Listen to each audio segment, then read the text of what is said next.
Okey, inilah dia model McLaren yang baru saja membuat debut di Malaysia, iaitu McLaren Artura. Artura ni sebenarnya model PHEV yang ketiga selepas model P1 dan Speedtail. Okey, apa sebenarnya Artura tu? Okey, Artura tu nama itu diambil dari gabungan daripada Art dan Future. Art tu bermaksud reka bentuk lah, macam yang kau boleh tengok, dan Future itu adalah maksud hala tuju kenderaan McLaren pada masa hadapan dari segi teknologi elektrifikasi. Okey, kalau dari segi posisi pula, model Artura ni diposisikan di antara model McLaren GT dan McLaren 720S.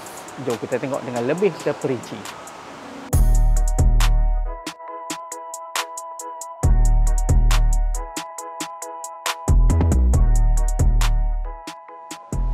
Alright, untuk bahagian hadapan memang kita boleh nampak ini adalah DNA reka bentuk McLaren yang sangat sporty dan sangat agresif. Kita tengok pada lampu utama, ya, memang dia mengambil rekaan ataupun lampu utama yang ada pada model 720S. Dan dekat bahagian bawah tu pun ada lampu DRL LED. Okey, kalau kita tengok dekat bahagian bawah, splitter ni dia menggunakan kemasan berwarna hitam berkilat ataupun piano black. Dan dekat bahagian bawah ni ada satu kamera untuk parking dan sistem keselamatan. Dan dekat bahagian bawah ni dia ada banyak corong udara untuk menyejukkan enjin dan aspek aerodinamik. Kalau kita buka dia punya hood depan ni, enjin tak ada, tapi dia ada sedikit ruang untuk penyimpanan barang. So boleh letak beg kecil ataupun kabel untuk mengecas bateri Artura ni lah. Dan dekat bahagian atas tu ialah radar untuk sistem keselamatan. Macam menarik kan?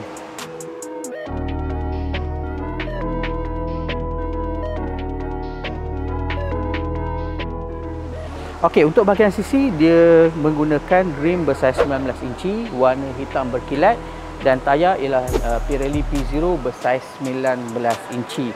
Okey, tayar dia kecil sikit berbanding dekat belakang yang bersaiz 20 inci, tapi brand sama, Pirelli P0.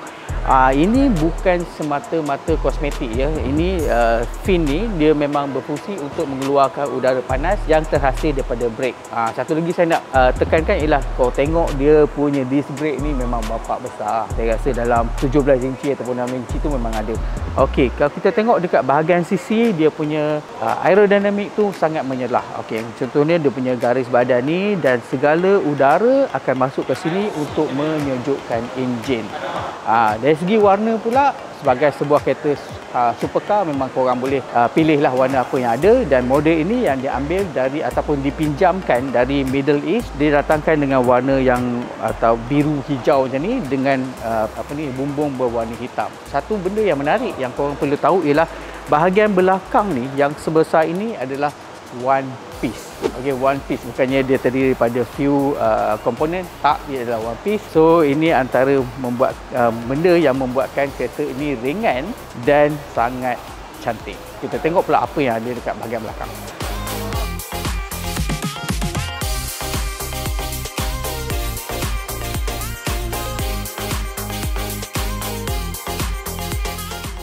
Okey, dekat bahagian belakang ni memang cantik sebab dia ada laser cut mesh macam model Elva dan 720S, dan lampu belakang dia LED yang cukup nipis, dan ada dual exhaust ni yang besar ni. Lepas tu kalau korang tengok dekat bahagian bawah ni, dia punya air diffuser tu memang bapak besar lah. Dan semua ciri itu memang sangat membantu dari segi aerodinamik dan membantu juga dari segi downforce.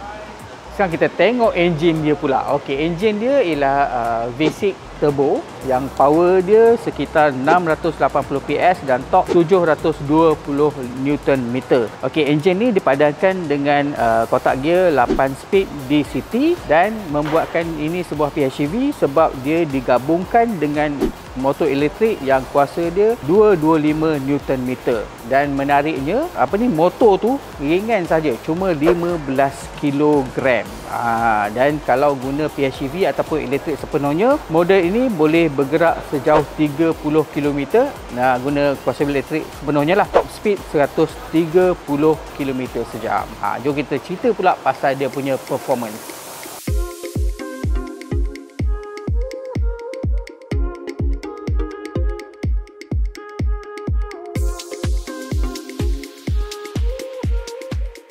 Okey, untuk bahagian kabin, Altura sangat simple.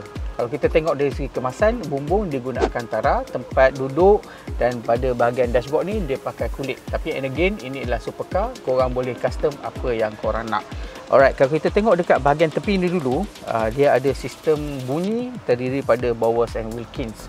Dia ada few speakers lah sini, dekat sini dan dekat pintu sana lah.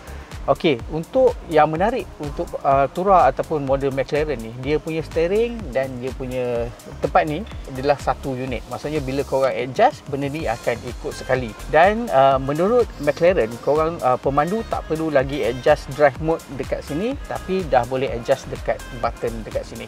Sama ada manual ataupun beberapa mode pemanduan dekat sini lah. Dan sebagai sebuah kereta sport, mestilah ada pedal shifter kan. So dia ada pedal shifter yang diperbuat daripada carbon fiber. Okey, dekat bahagian tengah ni pun sangat simple. Dia ada 3 button je, itu drive, neutral dan reverse, dan 1 button untuk hidupkan enjin. Dia punya screen pun tak adalah besar sangat dan dia punya layout pun sangat simple. Cuma ada navigation, telefon, radio dan aircon dekat bahagian bawah dia. Walaupun korang bayar mahal, tapi inilah dia kabin yang korang boleh dapat kalau beli sebuah McLaren Altura. Okey, korang mesti nak tahu kan berapa laju McLaren Altura ni. Okey, dia punya laju 0 sampai 100 km sejam cuma 3 saat. Kalau 0 ke 200 km 8.3 saat. Kalau 0 hingga 300 km sejam cuma ambil masa 21.5 saat. Laju nak mati ni.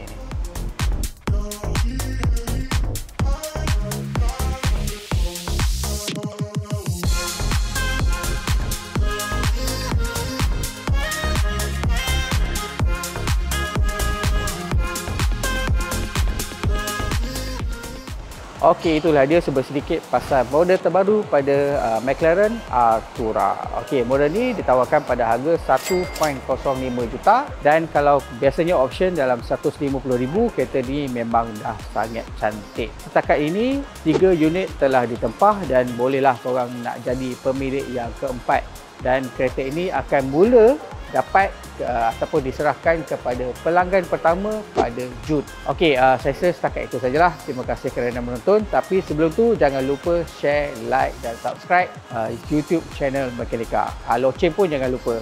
Okey, alright, bye bye.